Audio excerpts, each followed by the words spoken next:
Budget day, Sunday, stock market, budget day, Sunday. చూడండి friends, Chanakya stock ట్రేడర్స్కి స్వాగతం. రేపు Sunday కాదు, ఫండే అంతకన్నా కాదు.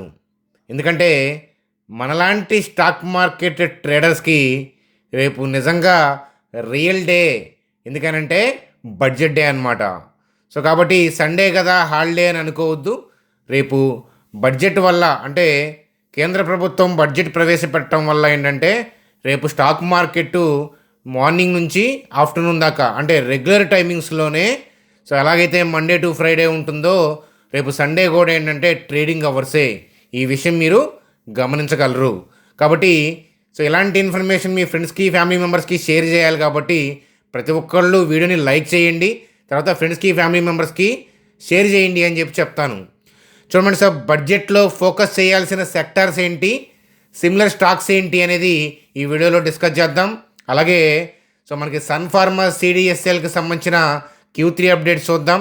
అలాగే బడ్జెట్ 2026లో ఎక్స్పెక్టేషన్స్ ఏంటి, ఎలాంటి సర్ప్రైజ్లు, షాక్లు ఉండొచ్చు, దానివల్ల నిఫ్టీ, బ్యాంక్ నిఫ్టీ పైకి వెళ్తుందా లేకపోతే కిందకి వెళ్తుందా, సో ఓవరాల్గా ట్రేడర్స్ ఎలాంటి జాగ్రత్తలు తీసుకోవాలి, బడ్జెట్ రన్నింగ్లో స్టాక్ మార్కెట్ ఎలా ఉండబోతుంది ఇత్యాది విషయాలు తెలుసుకుంటూ నిఫ్టీ, బ్యాంక్ నిఫ్టీ యొక్క కథాగమనంతో వీడియోని సింపుల్గా ముగిద్దాం. పదండి. చూడండి, వీడియోలోకి వెళ్ళే ముందు సో మన ఛానల్ వీడియోని సో లైక్ చేయండి. అట్లాగే ఏంటంటే కొత్త వాళ్ళైతే సబ్స్క్రైబ్ చేయమని చెప్తాను.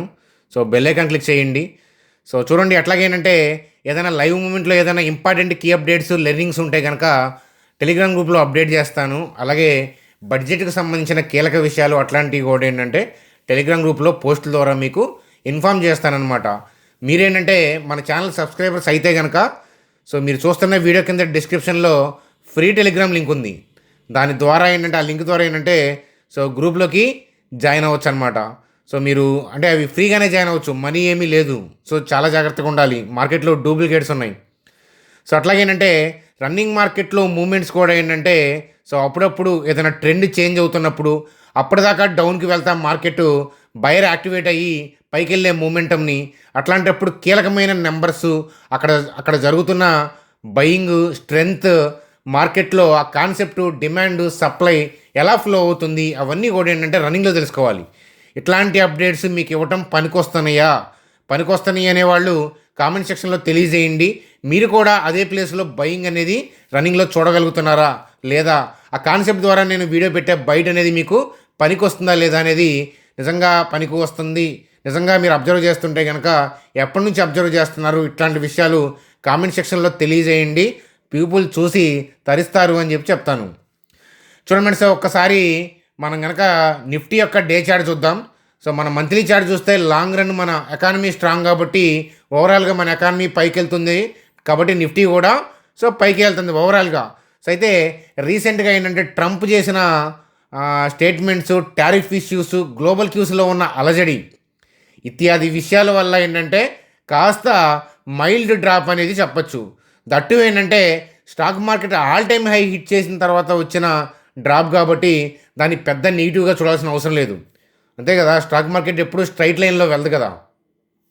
ఎవ్రీడే పైకి వెళ్ళడం ఎప్పుడైనా చూసారా? సరే, ఏదైనా కంట్రీలో చూసారా? చాలామంది కొద్ది డ్రాప్ రాగానే ఏంటంటే ఎకానమీని తిట్టడం, మన కంట్రీ ఇండెక్స్ని తిడతా ఉంటారు. సో అలా మీరు చూసుకుంటే కనుక మనం ఎమర్జింగ్ కంట్రీస్లో మన కంట్రీ ఎంత ముందుంది. సో అలాగే ఇయర్లీ రిటర్న్స్ పాయింట్ ఆఫ్ వ్యూలో, ఇండెక్స్ రిటర్న్స్ ఇచ్చేది కానీ పోర్ట్ఫోలియోస్ రిటర్న్స్ ఇచ్చే పాయింట్ ఆఫ్ వ్యూలో మన కంట్రీ చాలా టాప్ ప్లేస్లో ఉంది. అర్థమవుతుందా? కాబట్టి ఏంటంటే ఆ విషయాలు మనం తెలుసుకోవాలి. ముందేంటంటే సో మన ఎకానమీ మీద నమ్మకం ఉందా, coming 10 to 20 years, 30 years point of వ్యూలో కంట్రీ గ్రోత్ మీద నమ్మకం ఉందంటేనే స్టాక్ మార్కెట్ వైపు, ఇన్వెస్ట్మెంట్ వైపు అడుగులు వేయాలి. లేదు అని అంటే కనుక అదర్ ఆప్షన్స్ లైక్ ఎఫ్డి కానీ ఇట్లాంటివి చూస్ చేసుకోవాలన్నమాట. కాబట్టి సో ఓవరాల్గా ఏంటంటే నిఫ్టీ యొక్క చార్ట్ చూస్తే సో మనం అనుకున్నట్లు అక్కడ 24,984 మనం అనుకున్న నెంబరు. సో అక్కడ బయర్ యాక్టివేట్ అవుతున్నాడు చూడండి అనే పాయింట్ ఆఫ్ వ్యూలో మాడుకున్నాం, అయ్యాడు. సో దాని తర్వాత ఏంటంటే ర్యాలీస్ వచ్చాయి. కాకపోతే వోల్టాలిటీ వల్ల పీపుల్ చాలా ఇంట్రాడే పీపుల్ వాళ్ళు సఫర్ అయి ఉంటారు. దట్టు ఏంటంటే మార్కెట్ కాస్త డౌన్ నడిచి టర్న్ అయ్యి పైకి వెళ్తున్నప్పుడు ఏంటంటే స్మూత్ సెయిలింగ్ అనేది ఉండదు. సో మీరేదో అంటే మంచి ఏసీ లగ్జరీ బస్సులో కూర్చున్నాము, స్కానియా బస్ అనుకుందాం, ఫ్లైట్ ఆన్ రోడ్డా ఏదో ఉంటుంది కదా, చక్కగా అలా వెళ్తుంది హైదరాబాద్ టు విజయవాడ అని చెప్పి మీరు అనుకుంటే కుదుపులు లేకుండా అలా ఏముండదు. స్టాక్ మార్కెట్ టర్న్ అవుతున్నప్పుడు ఏంటంటే కుదుపులు. అట్లాగే స్టాక్ మార్కెట్ యొక్క సహజ లక్షణం ఏంటంటే, సో మీరు ఎప్పుడైనా బోట్ ఎక్కారా, అలల దగ్గర అప్ డౌన్ అయ్యాయి, ఎప్పుడైనా నావ టైపు అట్లాంటివి ఎక్కారా, పడవలో సముద్రంలో ఎప్పుడైనా ప్రయాణించారా? సో అప్ డౌన్ ఎలాగ ఉంటుందో ఏంటంటే మన లైఫ్ అంతే అప్ డౌన్ ఉంటుంది. సో దాన్ని ఎంజాయ్ చేయడం తప్ప మనం చేసేది ఏం లేదు. అట్లాగే ఏంటంటే స్టాక్ మార్కెట్ కూడా అప్ డౌన్ అలా ఉంటుందన్నమాట. అది ఒక డైరెక్షన్లో పైకి వెళ్తున్నా కూడా సో సింపుల్గా ఏంటంటే స్ట్రైట్ లైన్లో వెళ్ళదు. స్ట్రైట్ లైన్లో వెళ్తే కనుక ప్రతి ఒక్కళ్ళు సంపాదించేస్తారు, ప్రతి ఒక్కరూ కూడా ఈజీగా అర్థం చేసుకుని ఉండేవాళ్ళు. కానీ 95% ఆఫ్ ది పీపుల్ ఎందుకని లోజర్స్గా మిగులుతున్నారు స్టాక్ మార్కెట్లో ఏంటంటే, బికాజ్ ఏంటంటే ఆ వోలటాలిటీని తట్టుకోలేరు. కానీ స్టాక్ మార్కెట్ యొక్క సహజ లక్షణం అది కదా. కాబట్టి ఏంటంటే మనం ఎటు పోతుందో తెలుసుకోవాలి తప్ప ప్రతి మినిట్ మన చేతిలో ఉంటుంది మూమెంట్ అనుకుంటే మాత్రం తప్పు. సో అట్లాగే మీరు లాస్ట్ ట్రేడింగ్ సెషన్ చూస్తే గ్లోబల్ క్యూస్ బాగోలేదు, గ్యాప్ డౌన్ అయింది. సో గ్యాప్ డౌన్ అయినా కూడా ఏంటంటే లోయర్ లెవెల్ నుంచి మంచి రికవరీ వచ్చి దగ్గరగా ఏంటంటే ప్రీవియస్ క్యాండిల్ లోన్ కూడా టచ్ చేసి మంచి బుల్లిష్ క్యాండిలే పడింది. సో మనం చిన్నపిల్లల్లాగా చూస్తే ఏంటంటే ప్రీవియస్ డే క్లోజింగ్తో కంపేర్ చేస్తే ఈ క్యాండిల్ లోయర్ లెవెల్లో క్లోజ్ అయింది కాబట్టి నెగిటివ్ అనుకుంటారు పీపుల్. కానీ సో మార్కెట్ ఓపెన్ అయిన తర్వాత చూడండి, గ్లోబల్ క్యూస్ వల్ల గ్యాప్ డౌన్ అవ్వటం, సో అది ఆర్బిట్రేజ్ గెయిన్స్ అంటారు. సో అది ఇన్స్టిట్యూషన్స్ ఏంటంటే గ్యాప్ అప్ గ్యాప్ డౌన్ని బెనిఫిట్ కోసం ఏంటంటే ప్రీ మార్కెట్లో హైయర్ లెవెల్లో సెల్ ఆర్డర్స్ పెడతారు, దానివల్ల గ్యాప్ డౌన్ అవుతాయి. గ్లోబల్ క్యూస్ బాగున్నప్పుడు గ్యాప్ డౌన్లో ఓపెన్ అవడం అనేది సర్వసాధారణం. కానీ మార్కెట్ మూమెంటంలో ఏదైనా తేడా ఉందంటే నో, మార్కెట్ మూమెంట్లో కిందకి వెళ్ళాలనే ఉద్దేశం అనేది ఏమాత్రం లేదు. కాబట్టి సో ఒక్కడే ప్రీవియస్ డేతో కంపేర్ చేస్తే కింద క్లోజ్ అయింది కదా అని నెగిటివ్గా మారిపోకూడదు. సో ఓవరాల్గా మనకి పాజిటివ్ బడ్జెట్ ఉంది. మరి రేపు ఎలా ఉండబోతుంది అని అంటే, సో బడ్జెట్ డే ఎలా ఉంటుందో మీ అందరికీ తెలుసు. వోలటాలిటీ, సో పైకి కిందకి బడ్జెట్ ఎలా ఉన్నా, పాజిటివ్గా ఉన్నా నెగిటివ్గా ఉన్నా, ఎందుకంటే కొన్ని స్టేట్మెంట్స్ నడుస్తున్నప్పుడు మళ్ళీ పైకి కిందకి టంగు టూయాలు కొట్టేస్తుంది. మీరు కనుక పొరపాటున ఏదో ట్రేడ్ చేద్దాం అనుకుంటే మాత్రం బడ్జెట్ డే రోజు ఏమీ మిగలదు, బూడిదే అని చెప్పి చెప్తాను. దట్టు ఏంటంటే ప్రీమియమ్స్ కూడా ఏంటంటే చాలా హైలో ఉంటాయి అన్నమాట. సో మీ అందరికీ తెలుసు, ఆల్రెడీ ప్రీమియమ్స్ హోల్డ్ చేస్తున్న వాళ్ళకి తెలుసు, బడ్జెట్ అయిపోగానే మొత్తం ప్రీమియమ్స్ అంతా కూడా మెల్ట్ అయిపోతాయి. కాబట్టి ఏంటంటే ఏదైనా లోయర్ లెవెల్లో ఐడెంటిఫై చేసిన వాళ్ళకి ఉపయోగపడుతుంది. సో ఒకవేళ అద్భుతంగా ఉందనుకోండి, సో మనం అనుకున్న డైరెక్షన్లో వెళ్తుంది.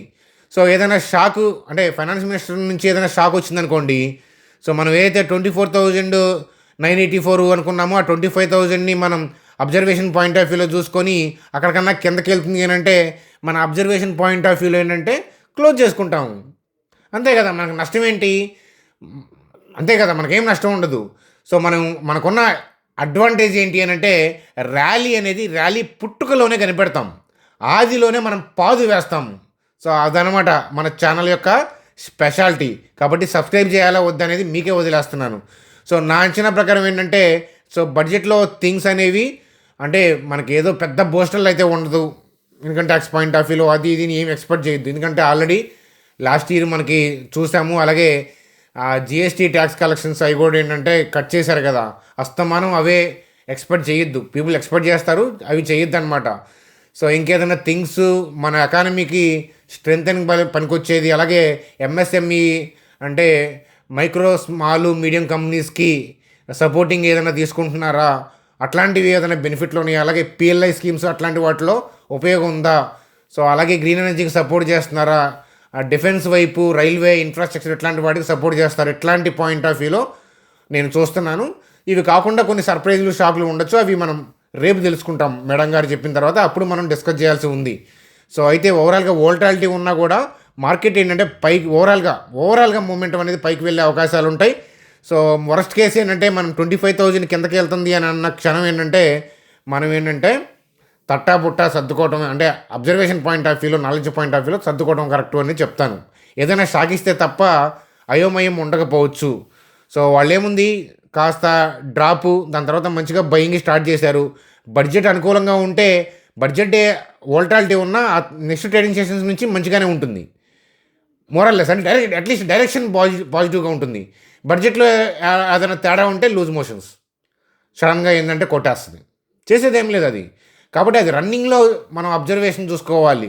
సేమ్ థింగ్ ఏంటంటే వోల్టాలిటీ వల్ల సడన్గా పైకి సడన్గా కిందకి, కింద పడ్డప్పుడు దానికి ఫేవర్గా టీవీలో న్యూస్లు కనిపిస్తూ ఉంటాయి, పైకి వెళ్తున్నప్పుడు దానికి ఫేవర్గా న్యూస్లు కనిపిస్తూ ఉంటాయి. సో అది కాదు మనం చేయాల్సింది. అసలు ఓవరాల్గా వోల్టాలిటీ జస్ట్ వోల్టాలిటీయా లేదా ఓవరాల్గా ఊడ్చికెత్తుకెళ్తుందా, సో అది ఐడెంటిఫై చేయగలగాలి క్యాండిల్ మూమెంటంలో. సో కాబట్టి అదనమాట. నేను కూడా ఏంటంటే రేపు లైవ్లో మీకు తోడు ఉంటాను అని చెప్పి చెప్తాను, కానీ మీరు తొందరపడితే మాత్రం ఇబ్బంది పడతారు, అందులో డౌటే లేదు అని చెప్పి చెప్తానమాట. చూడమండి సార్, ఇన్కమ్ ట్యాక్స్ ఇట్లాంటి వాటి గురించి ఎక్స్పెక్ట్ చేస్తున్నారు రిలీఫ్స్. సో ఆల్రెడీ చాలా చేశారు, నేనైతే దాని పాయింట్ ఆఫ్ వ్యూలో ఏమీ ఎక్స్పెక్ట్ చేయట్లేదు. కాకపోతే ఈ ఫాస్టర్ రీఫండ్స్ ఎట్లాంటివి ఉంటే ఇలాంటి వాటి గురించి ఏదైనా కామెంట్ చేసి బెనిఫిట్ చేస్తే ఉపయోగం అనమాట, అంతే కదా. వాళ్ళు ఆ రీఫండ్ ఇచ్చేటప్పటికి మనకి చాలా ఖర్చులు అయిపోతున్నాయి కదా. సో అదనమాట. సో అలాగే ఇన్ఫ్రాస్ట్రక్చర్ గురించి, ఇన్ఫ్రాస్ట్రక్చర్ ఖచ్చితంగా పెద్దపేట వేస్తారు. క్యాపిటల్ ఎక్స్పెండిచర్ పాయింట్ ఆఫ్ వ్యూలో వాళ్ళు చేసే కామెంట్లు, వాళ్ళు చేసే ప్లాన్స్ మనం చూడాలి. అలాగే మ్యానుఫ్యాక్చరింగ్ కంపెనీకి ఆల్రెడీ గవర్నమెంట్ సపోర్టు మనం చూస్తూనే ఉన్నాము. అలాగే ఎంఎస్ఎంఈకి ఎలా సపోర్ట్ చేస్తారు, ఈ పిఎల్ఐ స్కీమ్స్ ఇట్లాంటివి ఎక్స్టెన్షన్ చేస్తారా, వాళ్ళు కూడా ఏంటంటే జిఎస్టీ పాయింట్ ఆఫ్ వ్యూలో వాళ్ళకి ఏదైనా కట్స్ అట్లాంటివి ఏమైనా చేస్తారా, అలాగే లోన్స్ పాయింట్ ఆఫ్ వ్యూలో వాళ్ళకి ఏం బెనిఫిట్ చేస్తారు, ఇట్లాంటివి మనం చూడాలన్నమాట. అట్లాగే ఏంటంటే సో ఎంఎస్ఎంఈకి సపోర్ట్ చేస్తే స్టాక్ మార్కెట్కి పోతాం, ఓవరాల్గా మన ఎకానమీకి పోతాం. ఓవరాల్గా ఎకానమీకి బాగుందంటే స్టాక్ మార్కెట్కి బెనిఫిటే కదా అది. అలాగేంటంటే so green energy, clean energy వీటికి పెద్దపీట వేస్తారు. అలాగేంటంటే చైనా, ఇండియా ఈవీ రంగంలో దూసుకుపోతున్నాయి. సో అలాగే మన వాళ్ళు కూడా ఏంటంటే మన గవర్నమెంట్ కూడా అటువైపు ఫోకస్ ఎక్కువ చేస్తూ ఉంది. సో కాబట్టి ఆ సెక్టర్ని కూడా మనం చూడాలి. అలాగే tech startups and digital India, so ఈ పాయింట్ ఆఫ్ వ్యూలో మనం అబ్జర్వ్ చేయాలి కంపెనీలని. అలాగే ఏంటంటే ఎప్పుడు కూడా మన కంట్రీ వ్యవసాయ ఆధారిత కంట్రీ కాబట్టి అగ్రికల్చరు, రూరల్ డెవలప్మెంట్ ఇట్లాంటి వాటి పాయింట్ ఆఫ్ వ్యూలో వాళ్ళు తీసుకునే డెసిషన్స్ ఇట్లాంటివి మనం ఏంటంటే చూడాలన్నమాట. సో అయితే ఏంటంటే గ్రోత్ ఓరియంటెడ్ పాయింట్ ఆఫ్ వ్యూలో పెద్ద స్టెప్స్ వేస్తారని నేను అనుకోను. ఎందుకనంటే సో ఆల్రెడీ చేయాల్సిన థింగ్స్ లాస్ట్ చేశారు.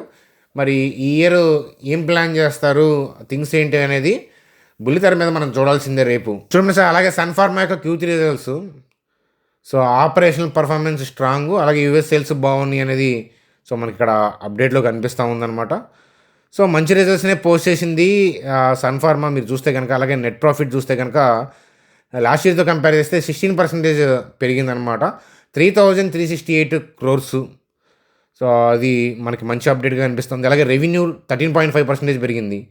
సో రెవెన్యూ పెరగటం అనేది శుభసూచకం, అలాగే ప్రాఫిట్ కూడా పెరగటం అనేది శుభసూచకం అని చెప్తాను. అలాగే వీళ్ళు 11 రూపాయల డివిడెంట్ని వీళ్ళు అనౌన్స్ చేశారు.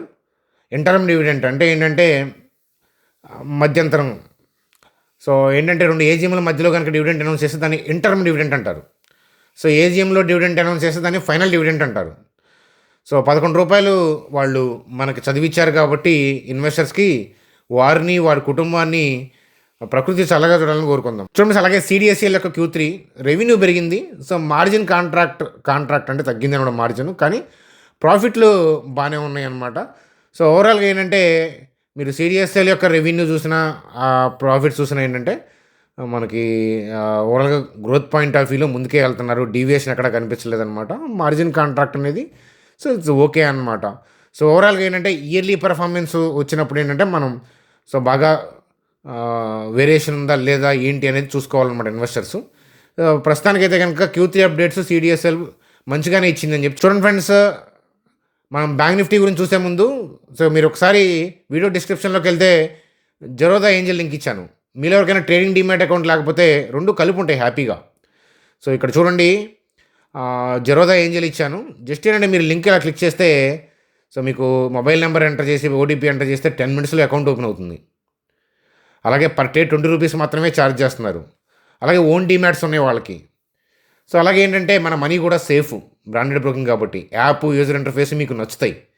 సో కాబట్టి మీరు చేయాల్సిందల్లా మన లింక్స్ ద్వారా అకౌంట్ ఓపెన్ చేసి సో మీ ఐడిని మా టీం నెంబర్కి వాట్సాప్ చేయండి అని చెప్పి చెప్తాను.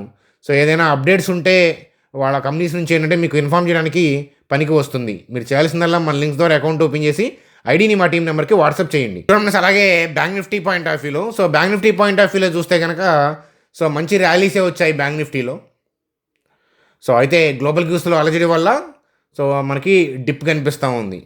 సో చూడండి ఫ్రెండ్స్, ఎప్పుడు కూడా ప్రీవియస్ క్లోజింగ్తో కంపేర్ చేస్తే కింద క్లోజ్ అయిందా, పైన క్లోజ్ అయిందా, అది కాదు. ఓవరాల్గా మూమెంటం ఏంటి, మార్కెట్ ఎడిపోవాలని చూస్తుంది. ఆ డైరెక్షన్ ఇంపార్టెంట్ స్వింగ్ ట్రేడర్స్కి. సో ఎడి తిరిగి ఇంట్రాడే అంటారా, ఆ రోజు ఇబ్బందులు, ఆ రోజు తిప్పలు పడుతూ ఉంటారు, అది వేరే. కానీ ఎగ్జాక్ట్గా టుమారో ఏంటి అని ఎప్పుడు ప్రిడిక్ట్ చేయొద్దు. ఎందుకంటే ఎగ్జాక్ట్గా టుమారో గ్లోబల్ క్యూస్ ఎలా చెప్పగలుగుతాం అంటే, సండే రేపు గురించి నేను అంటలేదు. ఎప్పుడైనా సరే మీరు ట్రేడింగ్ చేస్తున్నప్పుడు నెక్స్ట్ డే ఏంటి అనే దాన్ని బట్టి వాళ్ళు ట్రేడ్ తీసుకోవద్దు. ఓవరాల్గా ఈ మూమెంటం ఎక్కడ దాకా కొనసాగచ్చు, సో దాంతోపాటు మనం ట్రావెల్ చేయగలమా లేదా, అలాగా మూమెంటం డ్రాప్ అవుతున్నప్పుడు లేదా మూమెంటం టర్న్ అవుతున్నప్పుడు మనం దాంతోపాటు టర్న్ అవ్వడానికి సిద్ధంగా ఉండాలి. అట్లా చాలా ఏంటంటే మార్కెట్తో పాటు ట్రావెల్ చేయాలి. కానీ సో నేను అక్కడేదో అద్దురాయిపోతాను, అక్కడ దాకా వెళ్తే ఉంటాను, లేకపోతే కనుక స్టాప్ లాస్ ఇది తీసుకుంటాను అంటే, సో మీరు అద్దురాయిపోతిన ఒక్క 2-3 అడుగులు యువతల నుంచే మార్కెట్ టర్న్ అవ్వచ్చు. అర్థమవుతుంది. అలాగేంటంటే మీరు స్టాప్ లాస్ ఇదని పెట్టుకొని కూర్చుంటే ఆ స్టాప్ లాస్ హిట్ అయ్యి తర్వాత టార్గెట్ హిట్ అవ్వచ్చు. అలా కాదు. సో అసలు మూమెంటం ఏంటి, అప్పుడు దాకా జరిగిన మూమెంటం ఏంటి, అక్కడ నుంచి మార్కెట్ పాజిటివ్గా వెళ్ళడానికి మ్యాక్రో డేటాలో ఏం సపోర్ట్ చేసింది, అదనమాట. అలాగేంటంటే రివర్స్ అవుతున్నప్పుడు కూడా సో నిజంగా రివర్స్ అలా, లేదా నార్మల్ గ్లోబల్ క్యూస్ వల్ల డ్రాపా, టెంపరీ షో వల్ల డ్రాపా, లేదా ఓవరాల్గా మార్కెట్ వెనక్కి మళ్ళుతుందా, సో ఇలాంటివి ఐడెంటిఫై చేసుకుంటూ ఉంటే చాలు, లైఫ్ ప్రశాంతంగా ఉంటుంది. అలాగే every minute 1 minute 5 minute 10 minutes candles చూసుకుంటూ ఉంటే ఎవ్రీ మినిట్ టెన్షనే. అనవసరంగా ప్రశాంతంగా ఉండాల్సిన మీ లైఫ్ని ఆల్రెడీ టెన్షనే కదా, మళ్ళీ అనవసరంగా ఇలాంటి వాటిని కలుపుకొని అలజడి క్రియేట్ చేసుకోకండి అనమాట. సో ఓవరాల్గా ఇక్కడైతే కనుక చూడండి, క్యాండిల్లో దమ్మున్న క్యాండిల్స్ పడుతున్నాయి. అలాగే పైకి మూమెంటం క్లియర్గా యాక్సిస్ బ్యాంక్ యొక్క రిజల్ట్ సపోర్టు. సో ఇవన్నీ కూడా ఏంటంటే ఈ ప్రీ బడ్జెట్ ర్యాలీ, ఓవరాల్గా బడ్జెట్లో అనుకోని షాక్స్ ఏదైనా ఉంటే తప్ప ఈ పాజిటివ్ మూమెంటం కొనసాగే అవకాశాలు ఉంటాయి. బడ్జెట్లో షాక్ ఉంటే ఏంటంటే మనం అందరం చేసేది ఏం లేదు. సో మళ్ళీ ఏంటంటే మన డైరెక్షన్ మారితే మార్చుకోవాల్సి వస్తుంది అనమాట వ్యూ. కానీ అది ఇప్పుడు చెప్పలేం కదా, అది మన చేతుల్లో ఉందా, మేడం గారి చేతిలో ఉంది. సో తెలుసు కదా, మేడం గారు షాకులు ఇచ్చారు గతంలో, అలాగే సర్ప్రైజ్లు ఇచ్చారు. సో 2 చూసాం మనం. కాబట్టి సో హోప్ఫుల్లీ ఏంటంటే బడ్జెట్ బాగుండాలని కోరుకుంటున్నాం. సో మీరేమి ఎక్స్పెక్ట్ చేస్తున్నారు బడ్జెట్లో, ఏ సెక్టర్ కంపెనీస్కి బూస్ట్ అని మీరు అనుకుంటున్నారు? సో ఇతరత్ర కామెంట్స్ ఏంటంటే మీరు కామెంట్ చేస్తే నేను ఇన్వైట్ చేస్తాను. సో కళాకారులకు చప్పట్లు, మాలాంటి యూట్యూబర్లకు ఏంటంటే కామెంట్లు, అంతకన్నా ఏం ఎక్స్పెక్ట్ చేస్తాం మీ దగ్గర. సో అది ఫ్రెండ్స్ ఈరోజు వీడియో. Bye, good day.